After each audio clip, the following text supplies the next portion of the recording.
Well, folks, a once-in-a-century flood and power outage cripples the GTA. Olivia Chow wants to implement a rain tax. Inflation target for June drops and could be good news for those looking to get a break on mortgages. And the City of Toronto voted the worst traffic in North America. And don't forget, we're going to do a little catch-up on how the federal Housing Accelerator Fund is doing. All this on this episode of the podcast.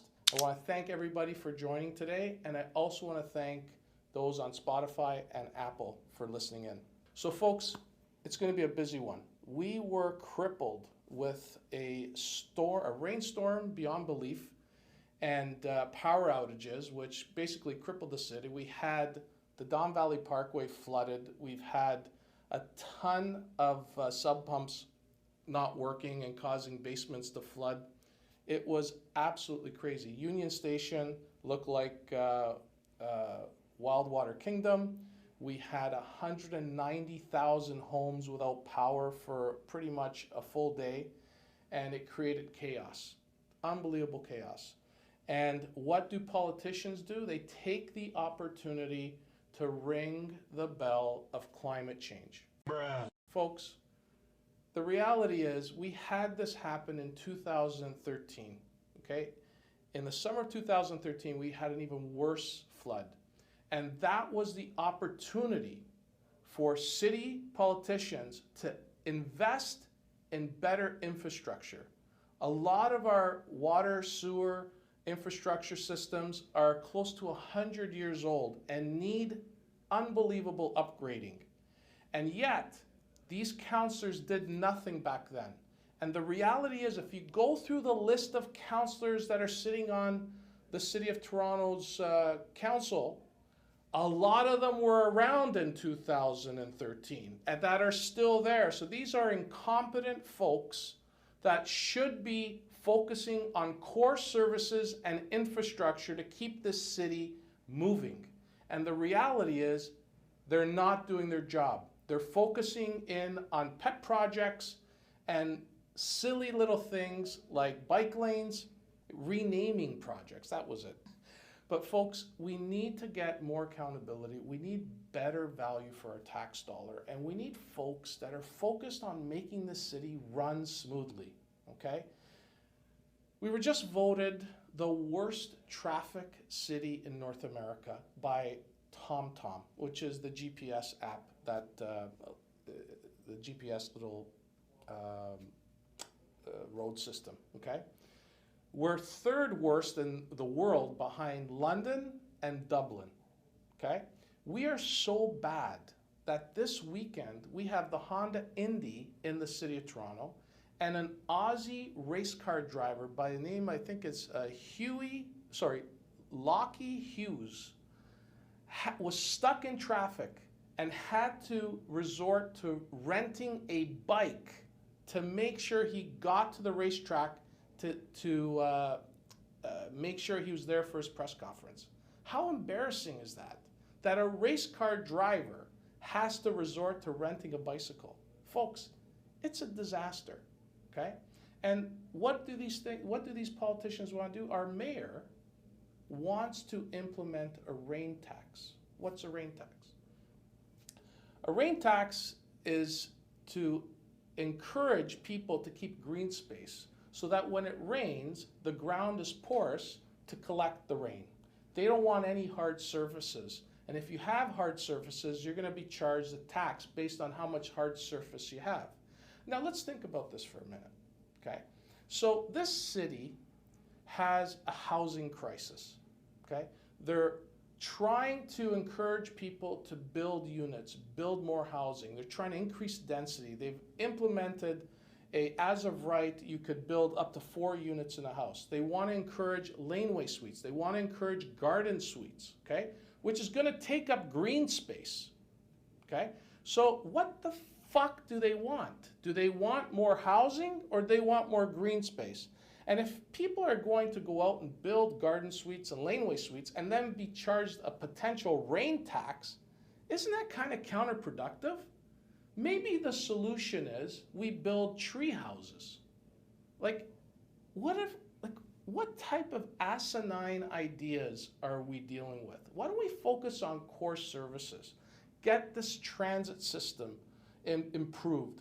Let's get people moving. You want to tax people from driving? Put a toll on the gardener. Put a toll on the DVP. People want to come into the city with their cars. They're going to have to pay to come in here. That's how you punish people. You force them to use transit. But to make the city in a gridlock state that we're the laughing stock on different surveys and stuff is just ridiculous. Torontonians lost 97 hours due to rush hour traffic. That's a stat calculated by TomTom, which tracks data. So that's real data. It's not made up. They track it. You know, they have the longest, we have the longest time to travel 10 kilometers in North America. It takes 29 minutes in the city of Toronto to travel 10 kilometers. It's crazy. So, you know, we need to get people that are serious about trying to make the city move quicker, try to be more productive. We need to make sure that traffic flows, people could get around easily, and we could all become more productive. Because what this does, it just clogs systems. It basically bottlenecks processes and progress, and nothing gets done. When you have to build transit, and you have to build, the Queen extension line, the Ontario line that they're building, and trades take hours to get downtown, and cement trucks and infrastructure supplies and materials take forever to get down. That just extends the amount of time it takes to build these things. You know, case in point, the Eglinton LRT. It's been almost 15 years. We don't have a start date for that thing to get going, okay? And it's not even built right because you almost got 2 generations of workers actually been working on the project that the people who are finishing it don't know what the original plan was, and it's just a disaster. Like, it's getting insane, and we just need some common sense. We need some proactive measures, not reactive measures, to getting things done. And we need to invest in infrastructure, okay? So let's make our politicians accountable. Let's press them for answers. Let's drill down who's making the decisions for all these bike lanes and silly costs that really should be focused on housing, productivity, making sure we don't have homelessness, making sure food banks aren't a necessity for folks. Like, it's just getting really dire out there, and we need to start making some better decisions on how we spend our money. Now, let's do a little checkup on the Federal Housing Accelerator Fund.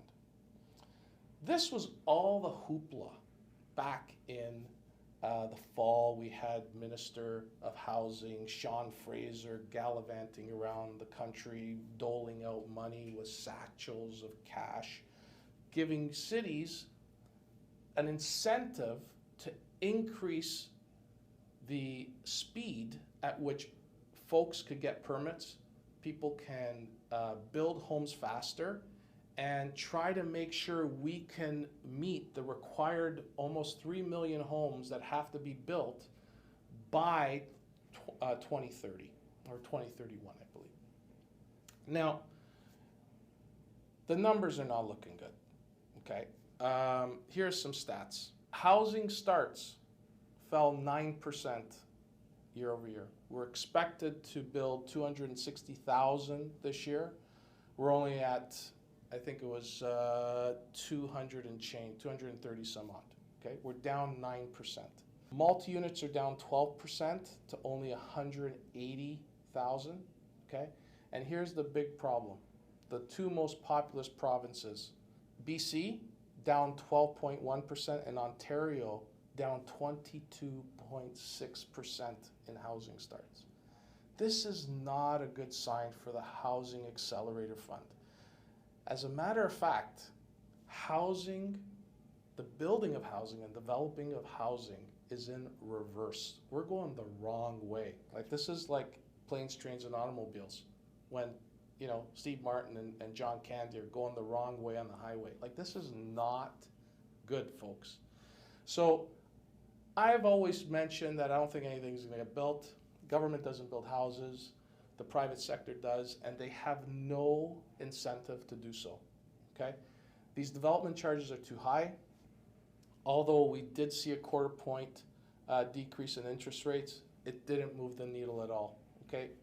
Folks are tapped out, and it's going to be a rough ride over the next 12 to 24 months. So, having said that,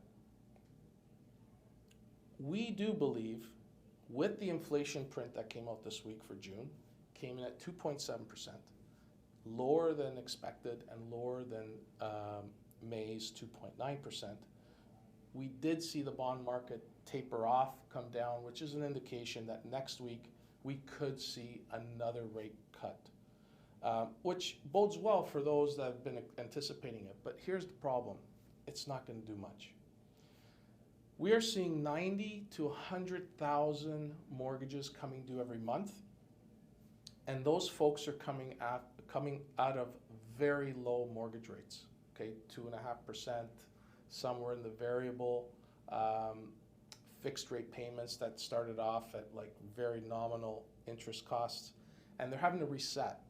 And the reset rate is in the 489 to 514 range for a 5-year. You might get a lower rate on a 3-year, but it's a significant payment shock for many folks that are renewing, and it's causing significant pressure on household finances. We are working with hundreds of folks on a monthly basis, okay? We're dealing with people who are coming up for renewal, they're having to refinance, and one of the trends we are seeing is the excess level of debt on unsecured facilities, so credit cards, unsecured lines of credits. A lot of folks have fully utilized their limits, and we're seeing folks making their mortgage payments at the expense of having to use borrowed money to do so. Most of their savings has been used up, and they're now resorting to using borrowed funds, unsecured borrowed funds at significantly higher rates to make their payments, because Canadians do make payments. That's one good thing about Canadians, is they want to make sure that the shelter over their head is covered, because they need a home. We're a 4-season country, we do need a home. So we are seeing the pressure of the high cost of living, high borrowing costs, and in some cases, job losses. We're seeing unemployment creep up. We're already at 6.4. I think the next month's print's going to go higher. We're hearing more and more layoffs. We're hearing the construction sector lay off whole groups of trades, okay? And a lot of developers are putting their projects on hold, so there's no work, okay? We deal with a lot of contractors on construction loans in our MIC, and we're hearing that they're getting tons of calls from trades wanting work. It hasn't been this bad in quite a long time. So, you know, we're starting to see the concerns on people's faces. And remember, when we do see rate decreases, it's because things are breaking. Cracks are starting to show. And it doesn't necessarily mean it's going to engulf into a free-for-all and a bunch of people looking to go out and buy. The qualifying rate and the stress test is still preventing people to qualify for the mortgages they need. And we're still seeing folks still have the wrong expectations on the values of the homes they're selling. They either need that much to get out because of all the debt load, and there's not a lot of wiggle room on those prices. So until people come to the realization that they're going to have to move on their price to sell, you're not going to have buyers bite, because they're just not that eager to jump in at these levels. They're looking for discounts, they're looking for deals, and it's going to take a while, folks. This is not going to end quickly. We're seeing the strains and the stresses of folks struggling through their financial predicament, and we're pulling out all the stops to help them. We are helping folks with renewals. We're shopping them for them. We're doing whatever we can to get the lowest rate on the board. But people are struggling with that payment shock from what they were paying to what they're going to be facing on their new mortgage. So, be aware. As I pointed out, and I got a lot of good feedback lately on one of the tips. If you're looking at your credit card and you're seeing a lot of transactions, cancel it. Call your credit card company, say you've lost your credit card, cancel, issue a new one. All those recurring payments are going to have to reach out to you to reset their payment to your credit card, and you could decide which subscriptions, which recurring debits you want to continue. Focus on the needs, not the wants. Get rid of some costs. Protect your hard-earned income and make it stretch as far as you can. Okay, so on that note, I want to wish everybody well. I hope everybody gets through the ramifications of the flood. I know a lot of folks are making insurance claims, so be mindful of your deductibles, be mindful of what you're covered for, and be patient, as many folks are dealing with insurance companies, and it looks like it's going to take a while to get people out and get basements pumped out and things fixed and back to normal. So on that note, I want to wish you all well. I want to thank you for tuning in to this podcast, and continue with the DMs, the questions, the comments, and the emails. Always looking forward to seeing what you want me to cover. And thank you. Stay safe out there, and we'll talk to you soon.